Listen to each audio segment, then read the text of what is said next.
हम ईश्वर से कोई भी चीज अपने औकात के अनुसार मांगते हैं, लेकिन वो हमें अपने औकात के अनुसार देते हैं। बहुत पुरानी कहानी है। एक राज्य में एक राजा, बहुत ही शक्तिशाली राजा था। उसकी प्रजा उससे बहुत खुश रहते थे। राज्य में सब कुछ अच्छा चल रहा था। कुछ समय बाद राजा एक युद्ध पे गया। राजा ने वो युद्ध जीता। वापस आया तो राजा का और भी जय जयकार हुआ। कुछ दिन के बाद राज्य में थोड़ा सूखा आ गया।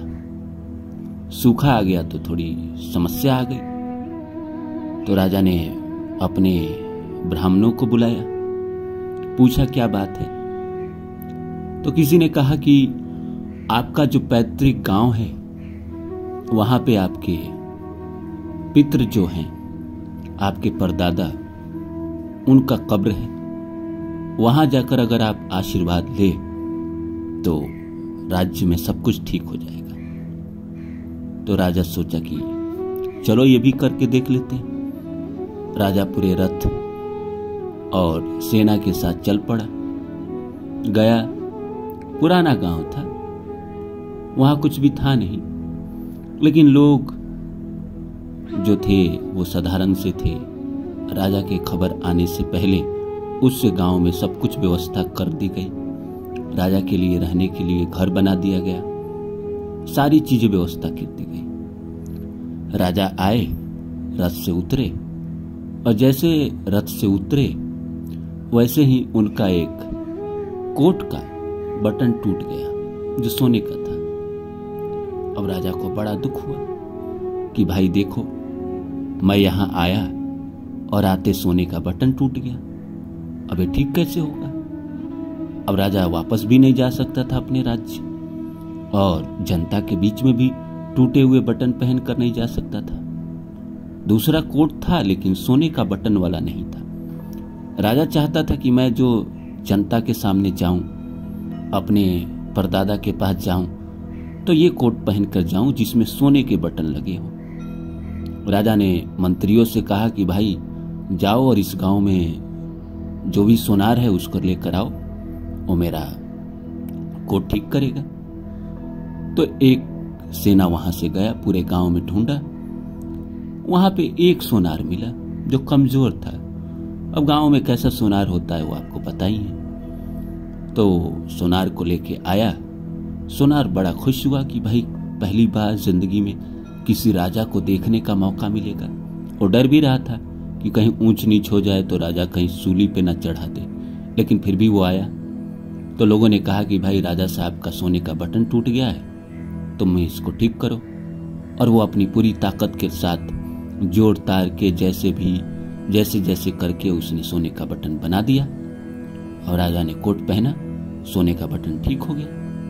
अब राजा ने कहा कि चलो, हम तुम्हारे इस काम से बहुत खुश हुए, मांगो, तुम क्या मांगते हो। तो सोनार को लगा कि भाई मैं क्या मांगू, राजा से 2 रुपया मांग लेता हूं। उस समय 2 रुपया बहुत था, 2 रुपया मांग लेता हूं। फिर उसे लगा कि अगर 2 रुपया मांगा और राजा को ज्यादा लगा तो कहीं सूली पे न चढ़ा दे। और मन में तरह तरह के द्वंद्व चलने लगे कि भाई मांग ही लेता हूं, जीवन में एक ही बार मांगने का तो मौका है, फिर कभी कमा पाऊंगा या नहीं कमा पाऊंगा, 2 रुपया मांग लेता हूं। फिर सोचा कि नहीं, कहीं अगर राजा बुरा मान गया तो सारे सैनिक के बीच में मेरी बहुत बुरी कंडीशन हो जाएगी। फिर उसने कहा कि राजा को मैं कहता हूं कि जो इच्छा है दे दीजिए। फिर उसने राजा के सामने हाथ जोड़ा और कहा कि महाराज, आपकी जो इच्छा है वो आप मुझे दे दीजिए। तो राजा ने कहा ठीक है, इस सोनार को 2 गांव दे दो। सोनार सुन के दंग रह गया।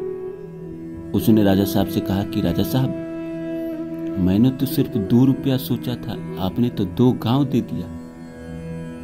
तो राजा ने कहा, सुनकर आपको भी मजा आ जाएगा। राजा ने कहा कि तुम्हारी औकात 2 रुपए की थी तो तुम 2 रुपए सोच रहे थे, लेकिन 2 रुपया तुमने मांगा नहीं, तुमने मेरे हवाले कर दिया। तो तुम्हारी औकात जो थी तुमने वो सोचा, और मेरी औकात जो थी मैंने वो तुम्हें दिया। तो हम भी ऐसा ही नहीं कर रहे हैं क्या? भगवान के सामने जाकर 2 रुपया नहीं मांग रहे हैं क्या? अगर हम भगवान के हवाले अपने आप को कर दें तो भगवान हमें वो देंगे जो आपने सोचा ना होगा। तो नमस्कार दोस्तों, मेरा नाम है रानू बाबू और जैसा कि आप सभी जानते हैं कि मैं आपके लिए कहानी, कविता और मोटिवेशनल वीडियो लेकर आता हूं। इसी श्रृंखला में आज लेकर आया हूं। यह आप अपनी औकात से मांगते हैं परमात्मा से, लेकिन भगवान आपको अपने हिसाब से देते हैं। तो आइए सब्जेक्ट को शुरू करूं। इससे पहले आप सभी से रिक्वेस्ट है, please like my video, subscribe my channel and share my video. दोस्तों, हम यही गलती करते हैं जो मैंने आपको कहानी सुनाई, कि हम भगवान के सामने जाकर रोते हैं, गिड़गिड़ाते हैं, मांगते रहते हैं, जबकि आप भी जानते हैं कि भगवान को सब पता है।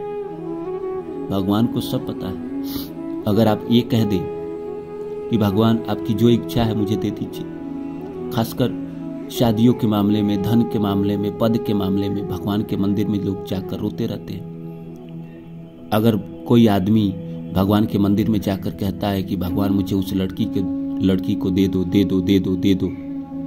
तो क्या होगा? और अगर आपने भगवान के हवाले कर दिया कि भगवान आपको जो लगता है, जैसा लगता है, जिसको भेजना है मेरे किस्मत में आप भेज दो, मैं अपने किस्मत को एक्सेप्ट कर लूंगा, जो आप दोगे वो मुझे एक्सेप्ट है, तो भगवान जो आपने सोचा है उससे बेहतर लड़की आपके जीवन में भेज देंगे, या उससे बेहतर लड़का आपके जीवन में भेज देंगे। जितना आप धन मांगते हैं भगवान से मंदिर में जाकर, अगर आप भगवान के हवाले करते सब कुछ, तो भगवान उससे कई गुना ज्यादा आपको देंगे। लेकिन हमारी जिद है ना कि हमें मांगना है, मांगे बिना हमको चैन नहीं आता। वो कहा जाता है ना, मांगे से भीख मिले, बिन मांगे मिले मोती। तो वही वाली बात है, जो इंसान मांग रहा है उसको भीख ही मिल रहा है। अब एक कल्पना कीजिए, एक आदमी अरबपति है, BMW से मंदिर में आता है और भगवान के मंदिर के आगे जाके रोता है, गिड़गिड़ाता है। भगवान उसे धन तो दे देंगे पर कभी उसको संतुष्टि, सुख नहीं देंगे। जो आदमी इतना सब कुछ पाने के बाद भी भीख ही मांग रहा है, तो भगवान भी सोचेंगे मैंने इसको दिया क्यों? जब इसको भीख ही मांगना था तो इसको देते रहो दुख, जीवन में कभी इसको सुकून मत दो। यही हो रहा है दोस्तों, जिनके पास बहुत ज्यादा धन हो गया है तो वो सुकून की तलाश में, उनको सुकून नहीं मिल रहा। और अपत्ति, मिलेनियर, बिलियनियर के पास आप जाकर बैठोगे, तमाम तरह के दुख है उनके जीवन में। रिश्तों का दुख है, मेंटल पीस नहीं है, तमाम तरह की बीमारी है। ऐसा क्यों है? क्योंकि उन्होंने मांगना कभी नहीं छोड़ा। अगर आप ये मन में ठान ले कि मेरा आपकी कृपा से हर काम हो रहा है, करते हो कन्हैया मेरा नाम हो रहा है, तो फिर भगवान आपको क्या चीज की कमी रहने देंगे? सब कुछ तो आपको दे ही देंगे। तो इतना रोते क्यों है, गिड़गिड़ाते क्यों है? अगर आपने इस वीडियो से कुछ सीखा है तो आज से प्रण लीजिए कि आज के बाद आप किसी भी चीज के लिए रोएंगे नहीं, गिड़गिड़ाएंगे नहीं, निराश नहीं होंगे। जो मिल रहा है, जो दे रहे हैं भगवान, वो अच्छा है, वो बेहतर है। आगे जो देंगे, आगे जो मिलने वाला है वो बेहतरीन है। उसको अगर आप भगवान का आशीर्वाद समझकर ग्रहण कर ले तो फिर आपके जीवन में किस बात का दुख होगा?